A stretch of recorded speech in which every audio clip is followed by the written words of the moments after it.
This part of the Bible makes some people close the book and walk away. They read about God and the Canaanites and ask, how could a good God order something like that? Maybe you've asked the same question. Maybe it kept you up at night or pushed you to doubt. Today, let's slow down, breathe, and face it head on. No spin, no excuses. The truth you weren't told, backed by Scripture, not speculation. Before we dive in, a quick note from the heart. We are not here to excuse human cruelty or use ancient stories to justify modern violence. We're here to understand what the text actually says, what it meant in its world, and why it was recorded at all. Our aim is simple: put the story in its biblical context and answer the hardest questions with honesty and humility.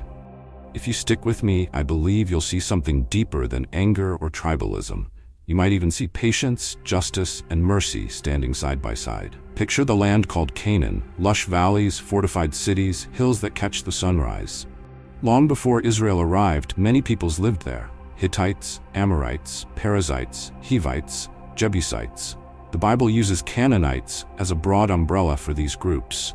In the storyline, Israel has been freed from slavery in Egypt and is heading toward this land, a land flowing with milk and honey.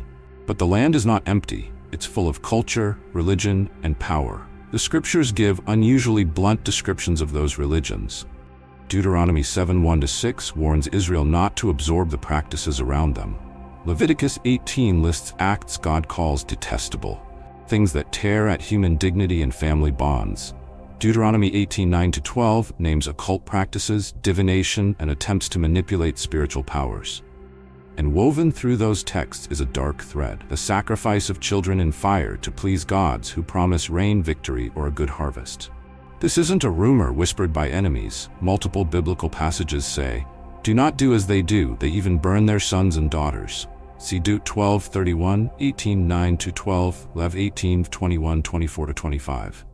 Whether you come to these texts as a believer or a skeptic, the claim is clear. The problem is not a tribe's skin color or language. It's a set of entrenched practices that destroy life and warp the soul.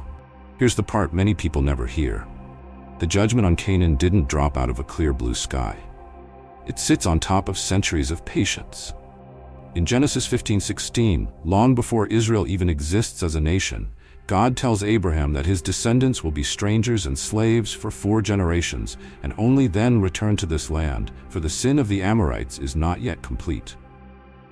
That line matters. It means God is not rushing to punish. He is waiting, giving time, letting a culture write its story in full.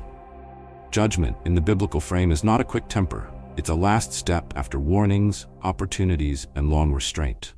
What's the core issue? The text names it plainly: ritual prostitution that turns bodies into offerings, occult practices that try to control the unseen, and child sacrifice, the ultimate price paid to false hopes.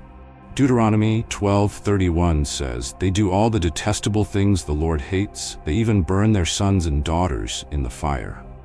Leviticus 18 says the land itself is polluted by these acts, and it will vomit out the people who fill it with blood. This is strong language on purpose. The Bible wants us to feel how wrong it is to normalize evil that crushes the powerless. There is another layer too. The story of Israel is not about one nation winning a medal. It's about a promise made to Abraham. Through his family, blessing would come to all nations. That blessing requires a people shaped by a different ethic, one that protects the vulnerable, honors life, and points away from idols. If that people simply melt into Canaan's practices, the redemptive mission collapses. So the judgment is not ethnic hatred. It is a hard stop on violent, generational evil after centuries of patience to preserve a path of blessing for the world. A lot of confusion comes from a single Hebrew word, Herem. It's often translated devoted to destruction or the ban. It sounds brutal, and it is serious, but in the text it means something like, "This is under God's judgment. Do not take it for yourself. Do not profit from it." It's about setting something aside to God's verdict, rather than Israel's greed. Deuteronomy 7:2 and Joshua 6:17 use this term in the context of specific cities and battles. But we also need to understand the way ancient war stories talk. In the ancient Near East, kings and generals used totalizing rhetoric. They would say, "We wiped them all out," as a way of marking victory and power. even when the same records or the next chapter show survivors and ongoing populations. Joshua 10-12 speaks in sweeping terms of conquest, but Judges 1 tells us many Canaanite groups remained, and Israel struggled with them for generations. The Bible, surprisingly, preserves both voices, the victory banner and the gritty reality that the land was not empty and the process was not instant. That tension is a clue. It shows we're reading a different kind of literature than a modern court transcript, and it nudges us to read with care, not with our 21st century expectations. Here's another surprise. Israel is never told, "You're the good guys. Do whatever you want." In Deuteronomy 9:4-6, God hammers the point. "Do not say, 'It is because of my righteousness that the Lord has brought me in to possess this land.'" In other words, this isn't happening because you're superior. The judgment is about the Canaanites' entrenched evil and God's long patience reaching its limit. And when Israel later adopts the same practices, child sacrifice to Molech, oppression, and idolatry, the hammer falls on them too. They are exiled, their temple destroyed, their leaders dragged away. The standard is consistent. Justice is not tribal, it's moral. The very nation that carried out judgment becomes the object of judgment when it copies the same sins. That consistency matters for anyone who worries. This story promotes blind nationalism. The Bible won't let Israel boast. It keeps putting up warning signs. If you become like them, the land will vomit you out too. This isn't a flag-waving story. It's a mirror held to every nation, every empire, every heart. When people imagine the Canaanite narratives, they often picture cold, mechanical destruction. But look closer, and you keep spotting mercy, small doors left standing in the wall. Rahab in Jericho is the first example. She is a Canaanite, a woman with a past, living inside a doomed city. She hears what God has done for Israel, believes, hides the spies, and begs for mercy, and she receives it. She and her family are spared and welcomed into Israel. Joshua 2:6-22-25. She becomes an ancestor in the line of King David, and by Christian reckoning, in the line of Jesus. That's not a footnote, it's the Bible saying, the problem is not your DNA. The question is whether you turn from destructive gods to the living God. Then there are the Gibeonites in Joshua 9. They come with deceit, it's true, but Israel swears a covenant with them and keeps it. Later, when others attack the Gibeonites, Israel defends them because of that covenant. Again, the pattern is striking. Those who turn are shown mercy. Those who cling to predatory practices face judgment. The target is unrepentant evil, not ethnicity. Still, the severity makes us wince. Why this strong of a response? Think about what corporate evil does. When an entire system trains parents to burn children to please a god, when businesses and rituals depend on sexual exploitation, when spiritual manipulation sits in the center of public life, who suffers? The powerless, the children, the women bought and sold, the poor who are told the gods demand their last grain. Some evils don't crack with gentle tapping. They require a crowbar. That's the picture the Bible paints, a decisive act meant to stop the machine that keeps grinding human lives to powder. Even so, the text notes an incremental approach. Deuteronomy 7:22 says the dispossession will happen little by little, so the land doesn't become a chaotic wilderness. That line is easy to skip, but it shows planning for long-term good, not a thrill for vengeance. Severity here is tied to the depth and longevity of the wrong, not to cruelty in God's character. Patience came first. Warnings came first. When judgment arrives, it is described not as a celebration, but as a sober line in history. Enough. What about the children? That question pierces our hearts, and it should. The biblical narrative describes corporate judgment across history. It also speaks of God's compassion for the fatherless and the oppressed again and again. The Bible doesn't invite us to be glib about suffering. It invites us to grieve, to tremble, and to trust God's justice and mercy, even beyond our sight. The story insists that God sees every tear and that his final judgment will be right. We hold both truths, the text's hard history and God's unfailing care for the vulnerable. Couldn't God have used a softer method?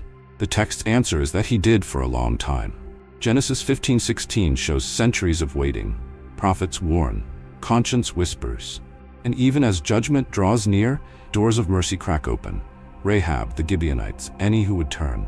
The portrait is of a God slow to anger, abounding in steadfast love, who reaches for rescue first and only judges as a last resort when the choice has been sealed again and again.